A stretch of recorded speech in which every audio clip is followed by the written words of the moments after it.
Good afternoon, everyone. You all hear me okay? It's nice to be back. And one of the joys I should have mentioned during that time of the service was, the fact that Chelsea Community Church has been part of our lives, my life, my family's life, for about 23 years.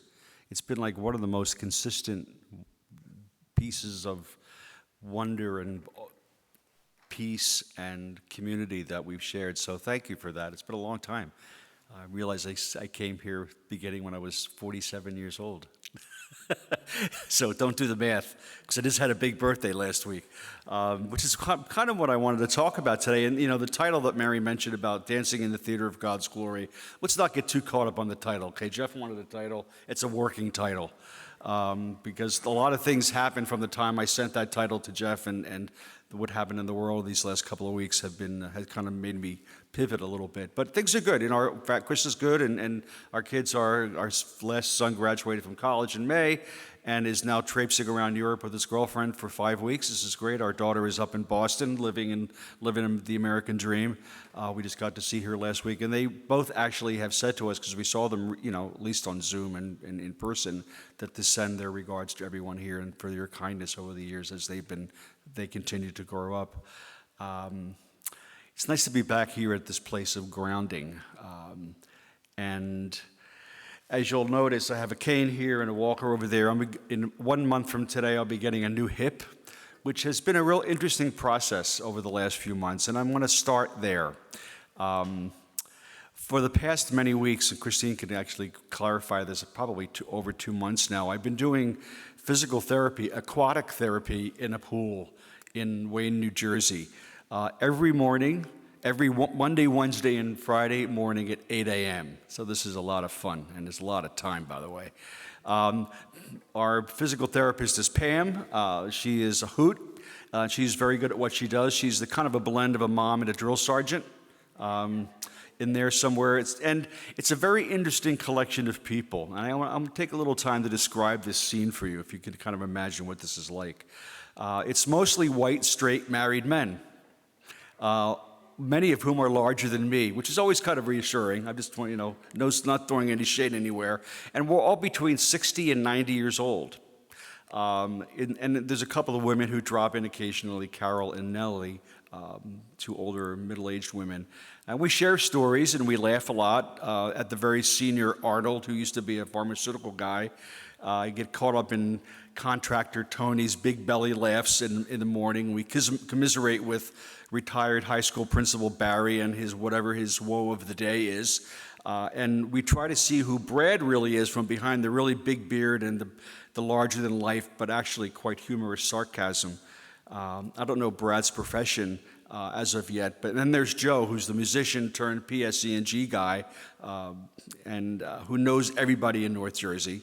And I've been to all of their homes, he says. And as for the girls, there's Nellie, who's a retired teacher caring for her elderly mom and has a difficult time with how the young people are living their lives today. And Carol, who's a retired hospital professional who doesn't trust the government or politicians. The views of both women and men in the pool very much aligning with views of Tony and Brad and Joe. So it's quite the eclectic bunch of people in that water every day. But I think deep down, it's just a bunch of folks who are trying to live their lives and trying to feel better physically, emotionally, mentally. We have a mix of comedians and stoics and grandfathers and grandmothers and dads and white collar, blue collar, pink collar, people from all walks of life and careers and views on how life should be and could be lived. It's quite the collection of personalities. And I contribute to the banter, but I listen most of the time. It's 8 o'clock in the morning after all, and I have to travel 20 minutes to get there. So I listen to how people see themselves, their particular physical challenges, how it impacts their life or relationship, their marriage, their careers. As you might imagine, conversations take unexpected twists and turns about education and child raising and religion and, of course, politics and people's tolerance of other people, especially when the other people are really other. People, I think, just have a hard time understanding other people who live differently than they do. I don't think I can say it any more plainly than that. We all want peace. We all want to give our best to our family and friends. We all want a better world to live in, but no one wants to take that first step to engage the other for understanding. We all want the other to make the first step.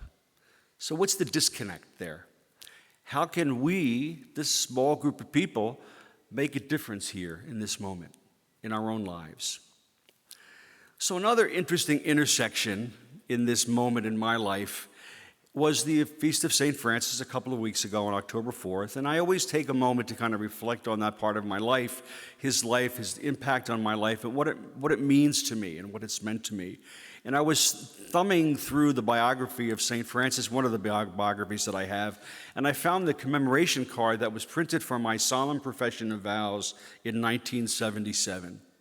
It was a drawing made by Friar Berard Hoffman of happy memory, and it depicts Francis dancing in the forest, and here's the dancing reference, by the way, dancing in the forest around Assisi, playing a violin made out of 2 small branches of a tree. I should have brought it with me. How simple what life was back then, both for Francis and for me, how I kind of envisioned this mysterious and very simple Franciscan life. I believed then and tried to live into the model that we can create our own music wherever we go, that we can dance and move through our lives, and no matter how challenging life might become, everything would ultimately be okay. I even wrote a song back in those days that I'm not going to torture you with today. We actually recorded an album many years ago, and the song was entitled Set Your Hearts, set to the music of that gospel passage that Mary read. The lyrics flowing from the words were a directive to this young man then at the age of 24 or 25, and a very naive Franciscan, I suppose, that life could simply be lived if we just turn our life over to the providence of God. But can life really be lived that way?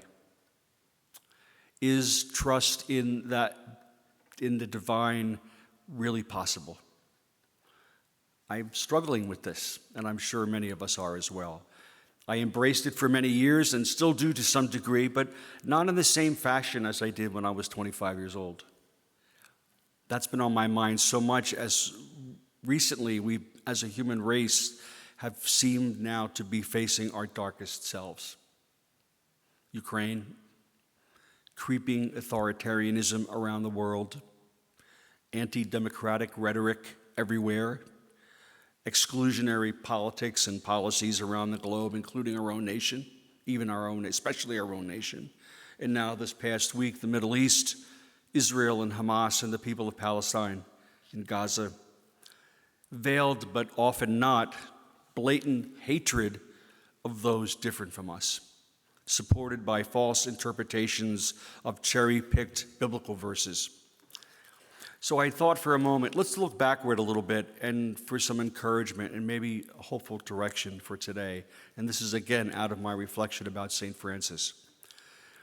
Back in the midst of the Crusades, back in 1219, 1819, the Sultan of Egypt, Melik al-Kamil, delivered that anyone who delivered the head of a Christian would be rewarded with a Byzantine gold piece. Pretty gruesome. Fighting had been fierce, and the Sultan wanted to put a definitive end to the conflict with the Christians in the Crusades. By August of 1219, his armies were succeeded in defending the stronghold of Damietta, killing about 5,000 crusaders in that process. Then came St. Francis. St. Francis and his confrere brother Illuminatus boldly went across battle lines unarmed and were quickly captured by the Sultan's army and beaten badly. However, the soldiers spared their lives and brought them before the Sultan. St. Bonaventure, a great Franciscan saint of later years, described the encounter as he wrote, "The Sultan asked them by whom and why, in what capacity they had been sent, and how they got there. But Francis replied that he had been sent by God and not by men, to show the Sultan and his subjects the way of salvation and proclaim the truth of the gospel message." So when the Sultan saw his enthusiasm and his courage, he listened to Francis willingly and pressed him to stay with him. This is 1219. It is said that Francis greeted the Sultan with the greeting Pace e bene, or may the Lord give you peace, similar to the traditional Muslim greeting of Assalamu alaikum, which is peace upon you. This surprised the Sultan, who was quickly enraptured by Francis' holiness. Francis proceeded to preach the gospel to the Sultan, who was a young man, by the way, around 30 years old, in a way that Al-Kamil was not offended and did not end Francis' life immediately for blasphemy, according to the Muslim tradition. The Sultan could see that love flowed from Francis, and he was astonished by his boldness. They spoke together of the spiritual life and reflected on each other's traditions. And the two friars, Illuminatus and Francis, stayed in the Muslim camp for several days and departed on peaceful terms. But before they left, Al-Kamil wanted to give Francis lavish gifts, but Francis refused, according to his own vow of poverty, of course. This too left Al-Kamil speechless, as he was not aware of a man who refused such earthly honors. Francis eventually accepted a single gift of an ivory horn, by the way, that's currently on display in Assisi. The encounter changed Al-Kamil, who gave safe passage to Francis and his companions, and he began to treat Christian prisoners of the Crusades, prisoners of war, with more surprising kindness. The Sultan proceeded to negotiate for peace with the Crusaders, asking them to leave Egypt, but the efforts ultimately failed. But by 1221, Al-Kamil offered peace again, which was refused, and he consequently opened the floodgates of the Nile to further deter the Crusaders. The Crusaders then agreed to an 8-year peace agreement. And by the way, this whole scene, this whole episode in the life of Francis is described in a docudrama, if you will, back from 2016 or 2017 called The Sultan and the Saint, where the story of Francis' encounter is dramatized, and the voice of the narrator is Jeremy Irons. I encourage you to watch it. It's kind of, it's Hollywoody, but it's kind of cool nonetheless. So here we have that story, and I asked the question, so what about us here in New York City and New Jersey and the US of A? How does all this fit together? So as I prepared for today, as I was preparing and tried to take in all these personal experiences of my time as a Franciscan, as a husband, as a dad, as a priest, social worker, working out in that pool with my fellow therapy folks every morning, I don't know about you, but sometimes I just feel totally overwhelmed by this gospel. I try to penetrate its meaning for my life, and I just can't seem to get it right. I get frustrated and angry and almost despairing about our future as a human species, and also just as me as a human being. Can I really live into this spirit of the gospel? How can we as human beings, as Americans, as people of faith, or unwavering faith, or questioning faith, why bother with all this, right? Why bother with all this prayer and ritual and storming heaven with pleas to a divine being who we hope is going to wave the magic wand and make things all better? Realizing in a sane moment that that's not how it works. There's no magic here. There's no magic wand. There's no puppeteer in the sky directing our lives. We, with the divinity within us, have a choice every day, sometimes at every moment of every day. We're not all going to be architects of peace working at the UN. We're not going to hit the internet with videos of how to pray the world into a better place. We're not going to have an impact at that scale, but we can have an impact in the day-to-day experiences that constitute our lives. I struggle with that realization, but I know it to be true deep down in my heart. So I've knitted it down to 4 pairs of words, very simple words: love or hate, integrity or falsehood, opportunity or exclusion, now or never.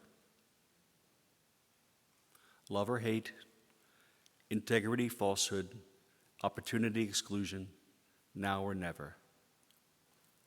Hate and falsehood and exclusion are never the easy way out, because they don't require us to take a look into our hearts to see how we might be part of the problem. It's easy to turn a blind eye to suffering because those people are different and they don't believe or live or love the same way that we do. It's easy to get sucked into the lies of other angry people because seeking the truth takes time and honesty and hard work and often doesn't align with the universal laws of love and compassion. Exclusion is just another word for hate and allows us to smugly remain on our isolated island of self-satisfaction and point fingers and wave our heads at those people who are ruining the world, the city, the government, the building, wherever you live, our office, where you fill in the blank. It's always somebody else's fault. It's never going to change because we just keep waiting for the right moment or for the other person to make the first move. And that, my friends, is the most insipid issue of all.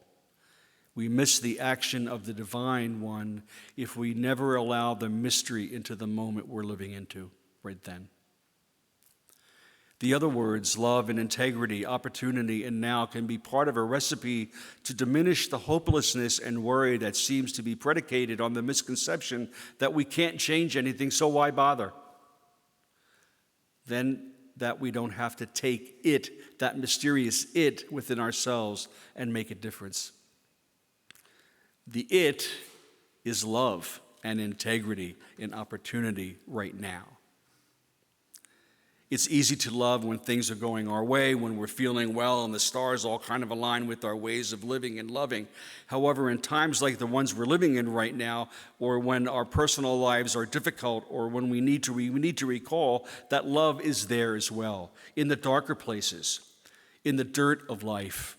And it's only when we bring that struggling love into the light that we can see our truest potential as to be people who can make a difference, if only in the small circle within which we live. That energy is powerful if we could only release it. It's often difficult to know the truth, yet the exercise of our own personal integrity, those moments of being completely honest with ourselves and those around us, are the moments in which we can truly deepen relationship and establish community. When we open our hearts and tell the truth, even when it may be hard truth, that's when we can truly understand who we are, whether we're in a relationship or whether we're struggling with our own demons. Integrity can open vistas to insights which can transform our lives.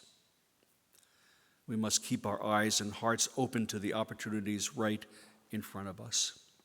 Opportunities to embrace a different idea, a different viewpoint, a different way of believing. Because as I said at the beginning, there's more uniting us than separating us. We're more alike than we are different. There's always going to be those intractable outliers who will never change, for whom hate and exclusion will always be their way. But we are not them. We are not them. When we put aside politics and entrenched, outmoded religious beliefs, I think we are the same, created in the image of a divine being whose sole hope and directive is for us to be people of compassion and not anxiety. When we embrace that person who is different, what happens?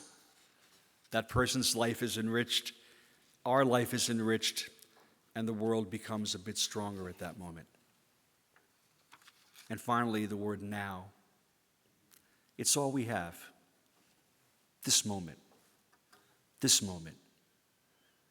It's tempting to look at the horizon and envision what might be. And that's a good way to look at things sometimes. But when we can focus on the now, I think it's where we truly encounter divine mystery. In the moment-to-moment experiences we live into, where whatever our situation is, whatever we're grappling with on the 6 o'clock news, whatever we're grappling with in our families or friends, or how people look at us or think about us. Isn't that what Matthew was talking about when he wrote, "Don't worry and say, what are we to eat? What are we to drink? What are we to wear?" All these things the pagans seek and worry about. God knows that you need them all, not the magic God. So seek first the kingdom of God within you and God's justice, and all these things will be given you besides. These are either nice words on a page, or a lot of pages, or a way of life. I'm not pretending to say that it's easy, but I truly believed, for at least for my life right now, and I hope in sharing this with yours as well, that such a shift is necessary at this particular moment in our lives, in our country, and in our world. It's not about expecting God to magically save us, but as Matthew indicates, to seek the kingdom, establish the kingdom of God and God's justice. And this is how we can change things with those 4 simple words: love and integrity, opportunity, right now. 5 words. I want to close with a quote from the Buddhist mystic Thich Nhat Hanh, who summarizes what I hope I've been trying to say much more eloquently than I. And thank you for this time today. He writes, "Yes, there is tremendous suffering all over the world, but knowing this need not paralyze us. If we practice mindful living, walking, breathing, sitting, working, all done mindfully, we try our best to help, and we can have peace in our hearts. Worrying does not accomplish anything. Even if you worry 20 times more, it will not change the situation of the world. In fact, your anxiety will only make things worse. Enough though things are not as we would like, even though things are not the way we like, we can still continue to be content, knowing we are trying our best and will continue to do so. If we don't know how to breathe and smile and live every moment of our life deeply, we will never be able to help anyone." Profound words. I hope that this reflection this morning can offer some peace and focus and purpose, certainly for myself and for each of you. Amen.